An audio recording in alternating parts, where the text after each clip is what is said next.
बता रहा था आप लोगों को कि वो इसी को ही थोड़ा सा शफल करते रहेंगे, इस तरह के क्वेश्चंस को, कि why he was important, what contribution he did actually.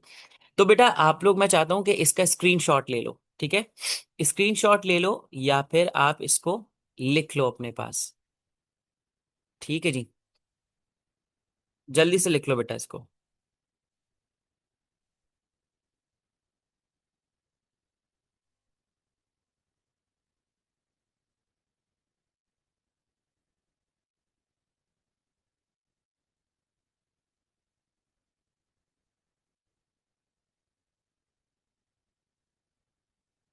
Done.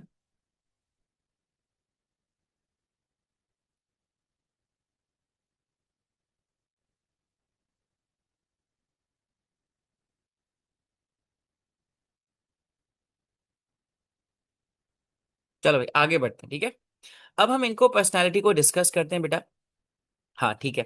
अब हम इनकी पर्सनालिटीज को डिस्कस करते हैं, और सबसे पहले बेटा अब हम जाके डिस्कस करेंगे इनके ऊपर आने वाला 4 मार्क का क्वेश्चन। हु वॉज अल्लामा इकबाल? ठीक है। एंड हु वॉज चौधरी रहमत अली? ठीक है, चौधरी रहमत अली। अब बच्चों मैंने आप लोगों को एक बात बताई थी कि whenever you are going to write the 4 mark question, चलो अभी हम इसको हटा देते हैं। Whenever you are going to write a 4 marks question बेटा, तो आपने क्या करना होता है कि सबसे पहले लिमिटेड सा हिस्टोरिकल बैकग्राउंड देना होता है। ठीक है। अब मैं क्या कहता हूं, जब भी आप 4 मार्क का क्वेश्चन लिखेंगे पर्सनैलिटी बेस्ड क्वेश्चंस, तो उसके अंदर जो आपका हिस्टोरिकल बैकग्राउंड होता है, जिसको हम शॉर्ट फॉर्म में कहते हैं HB। ठीक है।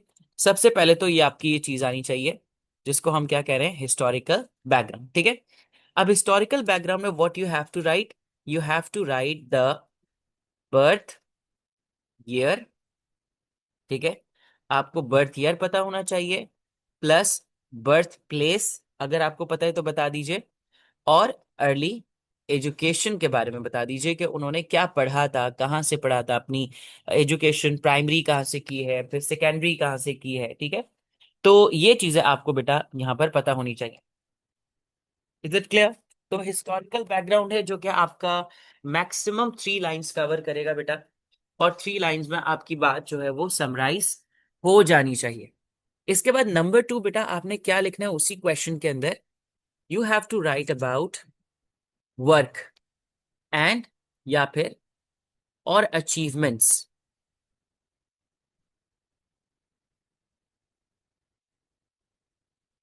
ठीक है। वर्क या फिर अचीवमेंट्स लिखनी है, और लास्ट में आपने बता देना है इम्पैक्ट ऑफ हिज वर्क। ठीक है। So these things are the major things बेटा which must present in your 4 mark का पर्सनैलिटी वाला क्वेश्चन। ठीक हो गया। अब हम इसको चल के पढ़ेंगे और लिखेंगे भी। अपने नोट्स के अंदर मैंने इसी तरीके से ही लिखा है बेटा। अलामा इकबाल के बारे में देखो, early life, work in contribution and death. First of all बेटा अगर हम अलामा इकबाल की अर्ली लाइफ को डिस्कस करते हैं, so Allama Iqbal was born in 1877। ठीक है, बर्थ ईयर याद रखने बेटा। Allama Iqbal was born in 1877, where बेटा, सियालकोट। ठीक है, Sialkot Punjab, he was born there. अच्छा, he belongs to a Kashmiri family. ठीक है, which converted into Islam. Kashmiri family से ये बिलोंग करते थे बेटा। अब he was born at Sialkot, तो उन्होंने अपनी जो अर्ली एजुकेशन थी got from the Sialkot, and Sialkot में स्कॉच मिशन कॉलेज था, वहां से उन्होंने अपनी कॉलेज एजुकेशन और स्कूल एजुकेशन ली है। लेटर ऑन बेटा he went to the government college Lahore also. ठीक है, इन्होंने 2 जगहों से पढ़ा हुआ है, Scotch mission college in Sialkot and later on government college Lahore, जहां से he done his masters degree in philosophy. ठीक है, he done his masters degree in philosophy. अच्छा, यहां तक इन्होंने अपनी डिग्री कंप्लीट की। देन बेटा he further moved to the England and Germany for the higher studies, जहां से इन्होंने क्या पढ़ा बेटा, he got the law degree from Cambridge university, और फिर later on he did PhD in philosophy from different other university, वहीं की उन्होंने यूनिवर्सिटी से पढ़ा था। अच्छा, अब मैं आपको एक बात बता दूं कि Allama Iqbal was highly qualified person बेटा, फिलोसोफर थे, पोएट थे।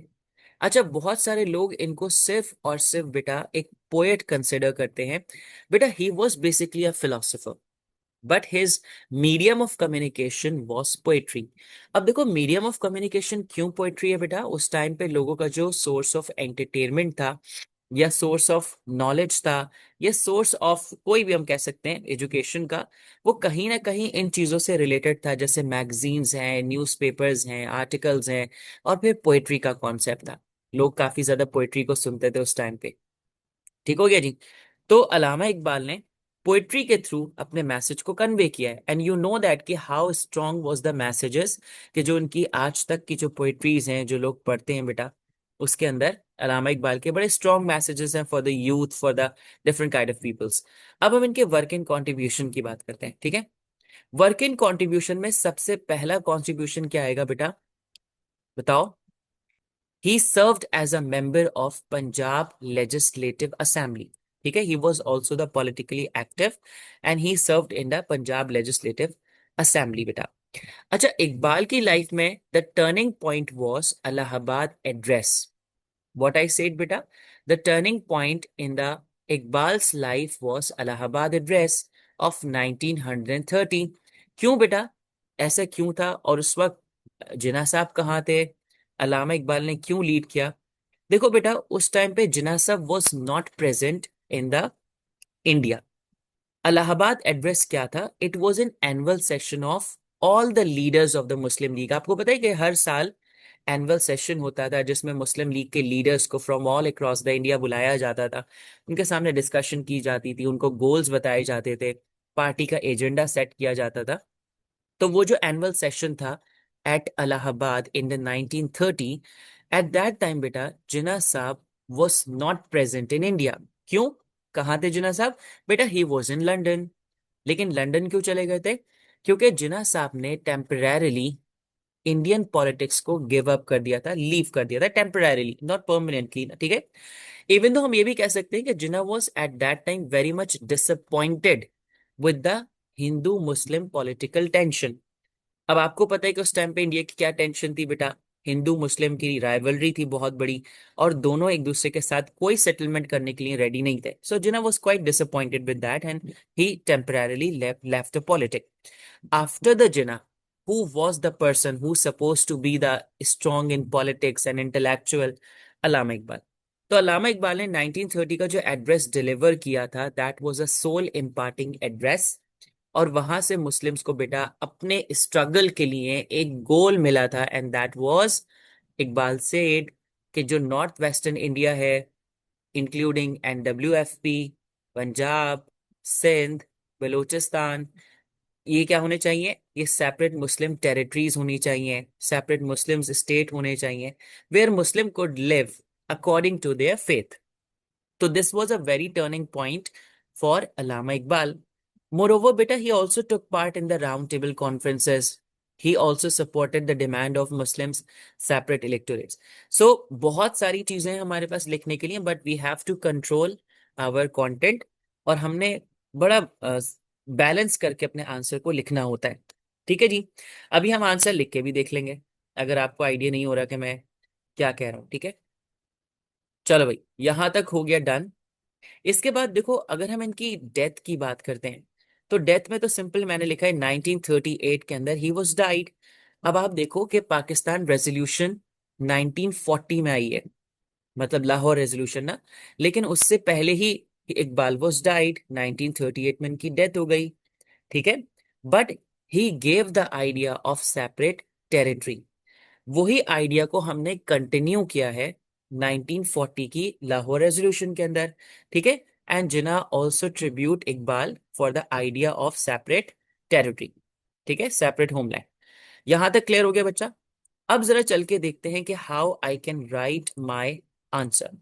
अब अगर मेरे पास इस तरह का कोई क्वेश्चन आता है तो मैं अपने आंसर को कैसे लिखूंगा? ठीक है, चलो एक काम करते हैं, for for your better understanding, I am going to make this in the red colour, और इसको मैं लिख देता हूँ अपना ग्रीन कलर में, और इसको मैं लिख देता हूँ अपना पर्पल कलर में। ठीक है, ताकि आपको पता लगे कि मैं अपना आंसर लिख कैसे रहा हूँ। चलो अब इकबाल की बात करते हैं। ठीक है, अलामा इकबाल के बारे में कह सकता हूँ मैं, अलामा इकबाल वाज बोर्न ऑन 9 नवंबर। ठीक है, चलो अब हम लिखना शुरू करते हैं। एक सिंगल पैरा के अंदर आंसर आएगा। Allama Iqbal was born on 9 November 1877 at Sialkot comma Punjab. ठीक है, फुल स्टॉप। मैंने बर्थ प्लेस और बर्थ ईयर को यहाँ पर मेंशन कर दिया। ठीक है, अब मैं ये बातें ना भी लिखूं तो इट्स फाइन कि वो बिलोंग्स टू कश्मीरी फैमिली। ये ना भी लिखूं तो कोई मसला नहीं। हम ये लिख सकते हैं कि he received his early education in Sialkot. ठीक है, he received his early education at Sialkot. ठीक है, एंड लेटर, फिर क्या बताया था मैंने, and later from government college Lahore, and later got his master's degree from government college Lahore. ठीक है, then he moved to Britain for higher education या फर्दर एजुकेशन। ठीक है, अब आप बहुत डिटेल में ना भी जाओ तो कोई मसला नहीं है कि आप हर एक चीज को कोट करो कि उन्होंने कौन सी डिग्री की कहाँ से की। बस आपने कह दिया कि उन्होंने अपना कॉलेज कर लिया, later he move to the Britain. आपने बता दिया कि वो चले गए थे। इसके बाद अब हम वर्क की बात करते हैं। ठीक है, ये काफी इनफ कंटेंट है अगर हम अर्ली लाइफ के लिए लिखते हैं। हम ये कह सकते हैं बेटा कि हाँ, अब वर्क इन कंट्रीब्यूशन की बात करते हैं। वर्क इन कंट्रीब्यूशन में हम क्या लिख सकते हैं बेटा, अल्लामा इकबाल, अल्लामा Iqbal delivered his presidential address at Allahabad in 1930 in a session, in an annual session of Muslim League,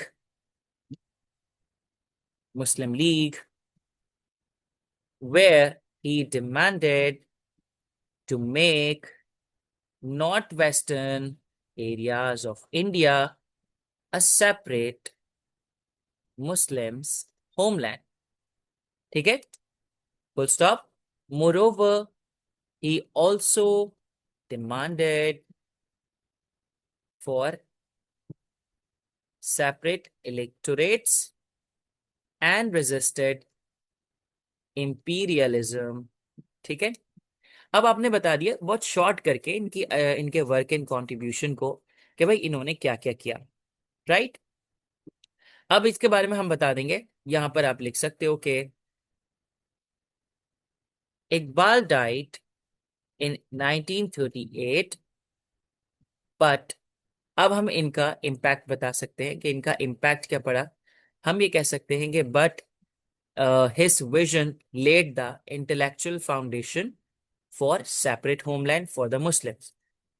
But his vision laid the strong foundation for the separate homeland for the Muslims of India। अब आपने देखा बेटा कि मैंने अपने answer को किस तरह से कंप्लीट किया है। पढ़ा तो हमने बुलेट पॉइंट्स के अंदर था, लेकिन हमने इसको एक प्रॉपर पैराग्राफ के अंदर आंसर किया है जिसमें हर एक चीज प्रेजेंट है। लेकिन बच्चों एक बात का बहुत ध्यान रहे, अभी क्वेश्चन क्योंकि था who was Allama Iqbal, so I have written the early life. मैंने सिर्फ इस वजह से अर्ली लाइफ को लिखा है। ठीक है, नहीं बिल्कुल भी ऐसा नहीं है कि एक बच्चे का पूछना है कि सर ये 4 मार्क्स से रिलेटेड ज्यादा कंटेंट नहीं है। बेटा बिल्कुल इनफ कंटेंट है। और 4 मार्क्स का हरगिज मतलब ये नहीं होता है कि आपने कोई छोटे छोटे 4 पॉइंट्स लिख दिए और आपका आंसर बन गया। बेटा इस तरह की चीजों को फॉलो करते हुए बच्चे अपने मार्क्स लूज करते हैं। 4 मार्क का जो क्वेश्चन है आपका, उसकी जो स्टैंडर्ड लेंथ है वो 12 लाइन्स है। 12 लाइन्स के अंदर वो कवर हो जाता है, और डेफिनेटली वो 12 लाइन्स तक जाता ही जाता है कि जब आप इन चीजों का ध्यान रखते हुए लिखते हो। ठीक है, अभी मैंने आपसे कहा कि जब, क्योंकि हमारे पास एक ओवरऑल क्वेश्चन था तो हमने इसको इस तरह से लिखा, लेकिन अगर मेरे पास क्वेश्चन कुछ इस तरह से होता है बेटा कि describe the achievements of Iqbal, ठीक है, अगर मेरे पास क्वेश्चन सिर्फ अचीवमेंट से रिलेटेड होता तो बेटा अचीवमेंट्स में कभी भी अर्ली लाइफ नहीं आती है, ठीक है। तो मैं अर्ली लाइफ नहीं लिखता और मैं इस अचीवमेंट को इलेबरेट करता, थोड़ा सा और डिटेल में लेके जाता, ठीक है। रिमेंबर, ये बात याद रहेगी बेटा कि कभी भी अचीवमेंट के ऊपर क्वेश्चन आया हुआ है, डिस्क्राइब द अचीवमेंट कह रहा है, तो उसमें अर्ली लाइफ की कोई नीड नहीं है, अर्ली लाइफ नहीं आएगी। ठीक हो गया जी।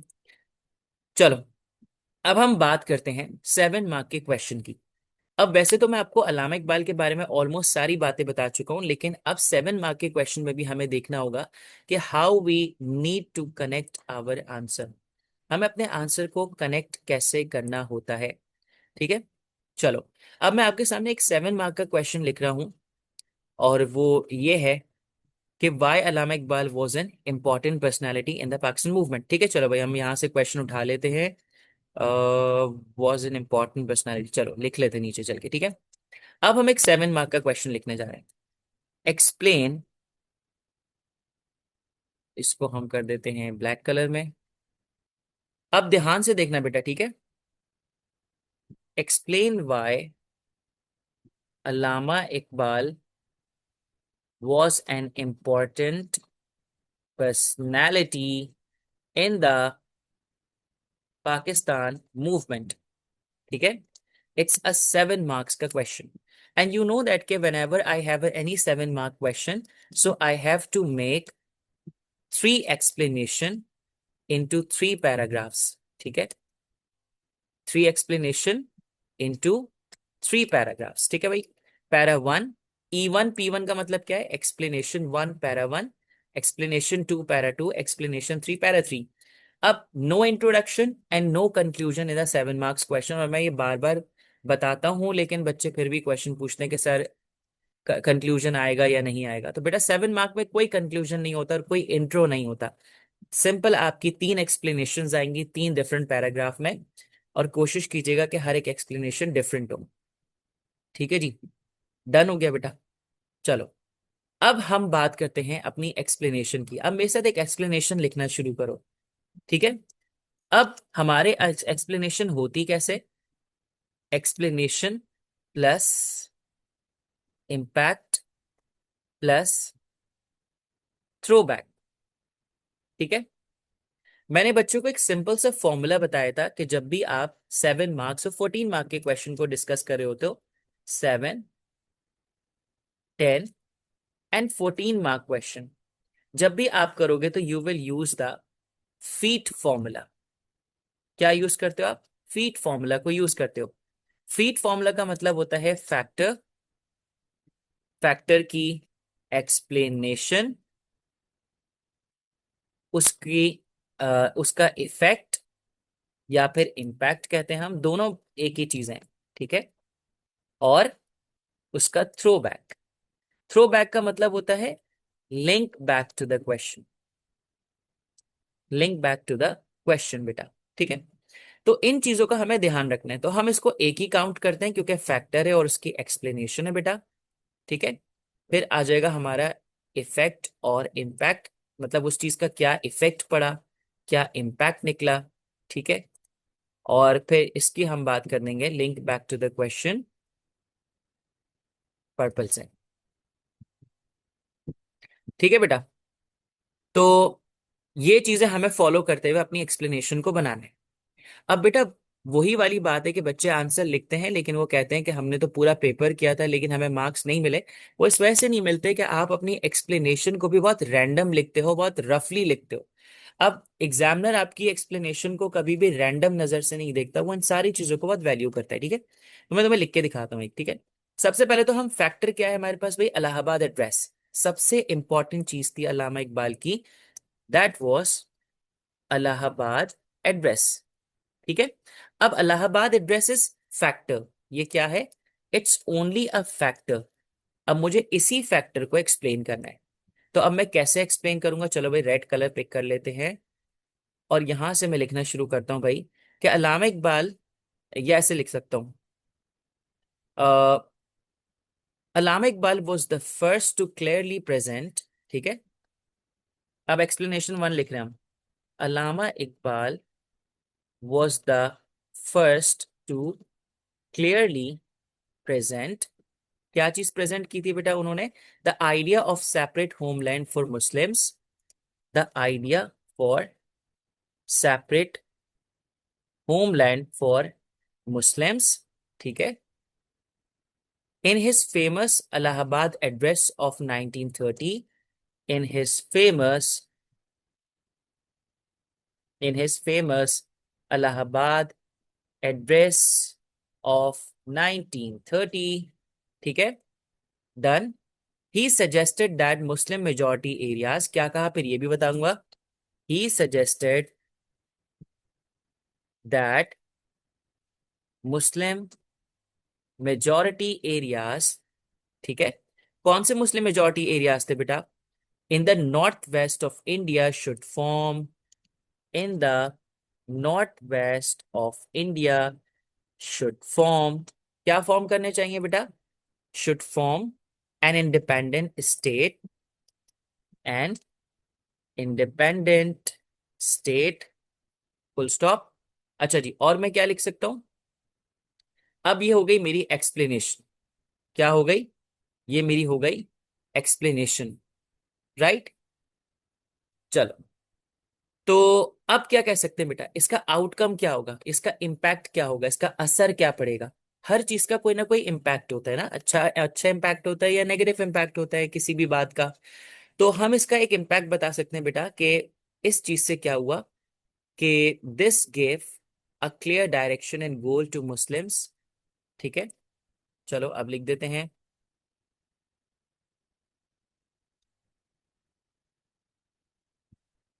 This gave a clear direction and set the goal for Muslims to struggle for separate homeland। ठीक है, ये आगे इसका इफेक्ट। लेकिन what is this throw back, क्या है बेटा ये link back to the question क्या है? क्वेश्चन के लिंक बैक का मतलब होता है कि जो क्वेश्चन की सबसे इंपॉर्टेंट बात है, जो मेन फोकल पॉइंट है क्वेश्चन का, उसके साथ अभी आपने इसको कनेक्ट करना है। ठीक है, क्या करना है? कनेक्ट करना है। तो ऊपर क्या चल के देखते हैं क्या चीज इंपॉर्टेंट थी। Allama Iqbal, why Allama Iqbal was important personality. चलो भाई, ये है हमारा मेन कंसर्न। अभी मुझे अपने इस पूरे के पूरे एक्सप्लेनेशन और इफेक्ट को कनेक्ट करना पड़ेगा इंपॉर्टेंस ऑफ इकबाल के ऊपर। ठीक है, तो मैं अब क्या कहूंगा, Allama Iqbal was an important personality, this is why. अब देखो मैं कैसे इसको कनेक्ट कर रहा हूं।